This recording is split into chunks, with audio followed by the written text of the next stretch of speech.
Après quelques années de création de contenu, j'ai fini par comprendre qu'il y avait un hack ultime pour pouvoir rendre mes vidéos bien plus sexy et bien plus vendeuses, qui permet à mes vidéos d'avoir cet aspect vraiment professionnel et premium que mes clients recherchent. Et en plus, ça leur permet de faire pas mal de vues sur les réseaux quand même. Donc aujourd'hui, on va voir les 5 erreurs et astuces que j'ai commis et que je te conseille de ne pas reproduire. Et tu vas voir que l'astuce de fin, la toute dernière, c'est vraiment celle qui a fait toute la différence dans la création de mon contenu. Celle qui m'a permis d'avoir un contenu réellement engageant et professionnel. Alors si t'es prêt, on embarque. Faut surtout pas que t'oublies de t'abonner.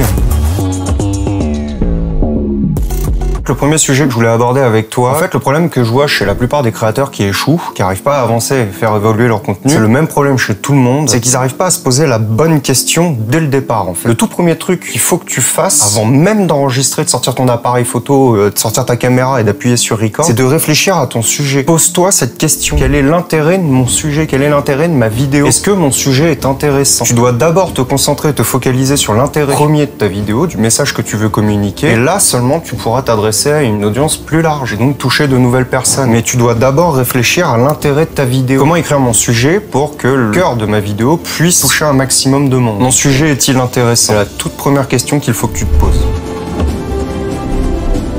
Le second sujet que je voulais aborder avec toi, c'est la question du matériel. Pour les petits budgets, comment tu fais pour pouvoir réaliser du contenu qualitatif au début quand tu démarres? En fait, t'as pas besoin de matos en réalité. Un smartphone, ça fait très bien l'affaire aujourd'hui. Ils font des super images. Sincèrement, ça suffit. Pour te donner un exemple, moi, quand j'ai démarré avec un Alpha 6000. Tiens, voilà. Donc ça serait mon conseil. À la limite, si tu veux démarrer, comment l'attaquer? Un smartphone pour démarrer, ça suffit largement. Après, pour améliorer la qualité de ton contenu, en fait, le truc du point de vue matos qui va faire qu'il va y avoir une vraie différence entre un smartphone et un appareil comme celui-là, ça va être l'optique interchangeable. En fait, elle est là, la vraie astuce au niveau du matériel. Pour pouvoir démarrer, faut que tu aies une optique interchangeable. Pourquoi? Parce qu'avec une optique comme celle-là, tu as de la profondeur de champ. Tu vois, comme là, je me regarde dans le retour, et tu vois, là, moi, je suis net, et l'arrière est flou, même très légèrement. C'est ça, c'est ce genre de petite différence qui va faire augmenter la qualité de ta vidéo. Et pour pouvoir obtenir une profondeur de champ comme celle-là, tu n'y arriveras qu'avec une optique interchangeable. Donc, moi, quand j'ai démarré, j'ai acheté ça. C'est un Alpha 6000, mais c'était il y a quelques années déjà. T'as beaucoup mieux aujourd'hui que ça. Après, ça coûte que dalle, ça, pour démarrer, ça fait le café. Et l'intérêt de ce boîtier-là, c'est que du coup, tu as une optique interchangeable. Tu peux changer d'objectif, tu peux changer ton optique. Et donc, ce que je te conseille, c'est que lui, il est vendu avec un truc de merde, hein, une optique de merde à la base.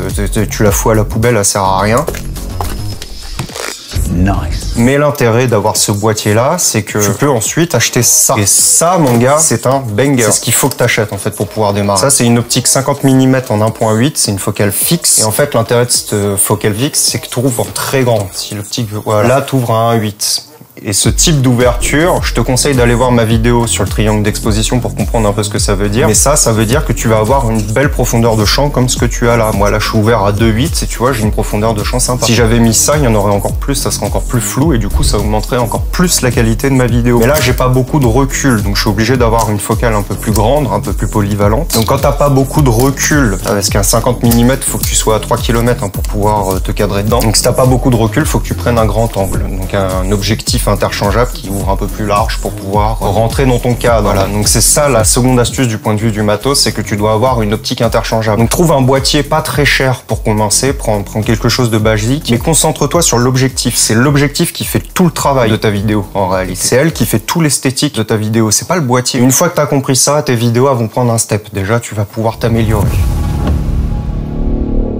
La troisième thématique que je voulais aborder, parce que c'est une problématique que je vois souvent chez les créateurs de contenu qui font pas beaucoup de vues, parce qu'ils pensent pas à ce genre de détails, mais c'est la composition. Travaille ton cadre, travaille ton image. Plus une image elle est sexy, plus ton audience sera captivée et regardera jusqu'au bout ta vidéo en fait. C'est logique, tu vas pas t'arrêter devant quelque chose qui est moche, tu regardes pas quelque chose qui est moche, tu regardes ce qui est beau. Donc rends ton image belle, travaille ton cadre, travaille ta composition, travaille ta ligne des tiers, travaille ta lumière, travaille ta profondeur de champ, travaille ton décor, travaille ton contraste, travaille tous ces détails, joue sur tous ces aspects, tous ces paramètres qui vont rendre ton cadre sexy. Regarde la différence entre moi, mes tout débuts, il y a 2 ans quand j'ai démarré, j'ai fait mes premières vidéos, et regarde aujourd'hui, c'est bien plus agréable à regarder, on est d'accord. Et bah ça, j'en ai pris conscience, et c'est ce qu'il faut que tu prennes conscience aussi. Il faut que tu rendes ton image agréable à regarder, parce qu'il n'y a que comme ça que ton audience en fait va s'arrêter sur tes vidéos.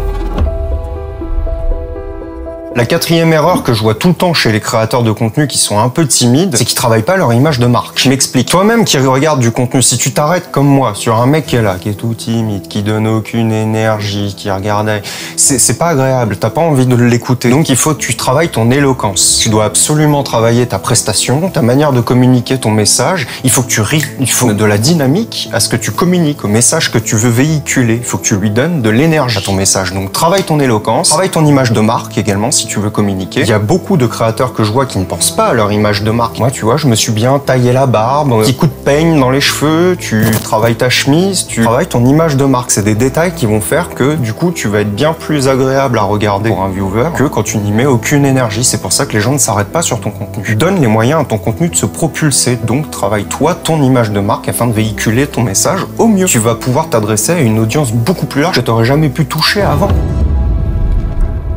Ma dernière astuce que j'ai appris au fur et à mesure des années, que j'ai fini par comprendre et que je vais te donner parce que franchement, tu vas gagner un temps fou si tu comprends ça tout de suite dans la création de ton contenu. Je vais te poser une question toute bête. Réfléchis 2 secondes. Est-ce que tu as déjà été à un concert où il n'y avait pas de lumière? C'est une vraie question. Un concert, moi j'en ai fait plein dans ma vie. Tu peux totalement avoir un concert avec que des musiciens sur scène et uniquement de la lumière. Et ils te tiennent un show de 2 heures comme ça, les gars. L'habillage lumière, ça fait toute la différence. Regarde mon décor. Je te mets un avant et un après. Du début avant, je me suis amélioré, moi, dans ma lumière aussi. J'ai réfléchi à ma lumière pour apporter un joli contraste. Et elle est là, la véritable astuce. Ça paraît négligeable, mais en fait, ça l'est pas du tout. Là, tu vois, dans ma vidéo, j'ai réfléchi à toutes mes lights. Je vais peut-être te faire un insert après. Attends, tiens. Je vais te le faire en direct. Je te montre tout. Tu vois, j'ai ma main qui est là. J'ai une petite lumière devant pour avoir le petit reflet dans les yeux. J'ai une déboucheuse d'ombre. J'en ai une au-dessus pour m'éclairer les cheveux. Mais c'est pas du détail, tout ça, en fait. C'est con, mais c'est toutes ces petites lumières travaillées sur mon visage qui vont me rendre plus vendeur, si tu veux, à l'image. Donc il faut absolument que tu travailles ça toi aussi de ton côté, la lumière sur ton visage. Sculpte la lumière. La lumière, c'est de la sculpture, hein, littéralement, c'est de la sculpture. Donc sculpte la lumière sur ton visage, mets-toi en avant, mets-toi en valeur, crée du contraste avec ton décor. Naturel, là, tu vois, je te mets sans étalonnage, et là, je te mets avec, tu vois. Il n'y a pas énormément de différence en réalité. Et quand tu auras compris ça, que le travail de lumière sur ton sujet, c'est le plus important dans tes vidéos, c'est là que tes vidéos vont se mettre à cartonner en réalité. Voilà, donc c'était un résumé des erreurs que j'ai pu constater, que j'ai pu faire moi aussi par le passé, sur lesquelles je me suis amélioré et qui, toi, pourraient aussi t'aider à améliorer la qualité de ton contenu pour le coup. Alors, dis-moi en commentaire si ça te file un coup de main, si t'as appris des choses, si ça a pu t'aider à avancer également dans la création de ton contenu. Vraiment, ton retour d'expérience m'intéresse parce que tu vois, moi, je communique de manière transparente avec vous sur mes avancées et avoir les vôtres aussi, c'est ça qui m'aide à comprendre un peu plus ce que vous attendez de moi. Donc, n'hésitez pas à me dire en commentaire ce que vous voulez, ce que vous attendez. Si vous avez des idées, si vous voulez voir d'autres astuces de montage également. N'oublie pas qu'avec le code NOVA10, on a 10% de réduction sur le plugin de The Answer. Ça soutient la chaîne, donc ça fait plaisir. Et juste un petit mot avant de te lâcher, j'ai un gros problème avec YouTube. Je sais pas pourquoi il strike toutes mes vidéos. Regarde, avant, ça fonctionnait plutôt pas mal. J'arrivais à faire quelques vues quand même. Et puis, depuis quelques temps, j'ai plus rien. C'est quand même pas mal de boulot chaque vidéo YouTube. C'est entre 20 et 30 heures de travail quand même, mine de rien. Et si je fais ça, c'est aussi pour qu'il soit vu. Et puis, bah, essayez de m'envoyer de la force, partager, liker. Je sais pas, peut-être que ça va inverser la tendance. Parce que là, j'avoue que j'y comprends pas grand chose. C'est assez démotivant quand même. Merci pour tout. Si tu veux apprendre une dernière petite astuce sur le montage vidéo et l'étalonnage, en l'occurrence, j'ai fait toute une vidéo sur le plugin The Answer, justement, qui permet d'avoir un rendu vraiment ciné, pellicule argentique sur des vidéos numériques. C'est incroyable. Si ça t'intéresse, va jeter un œil là-dessus.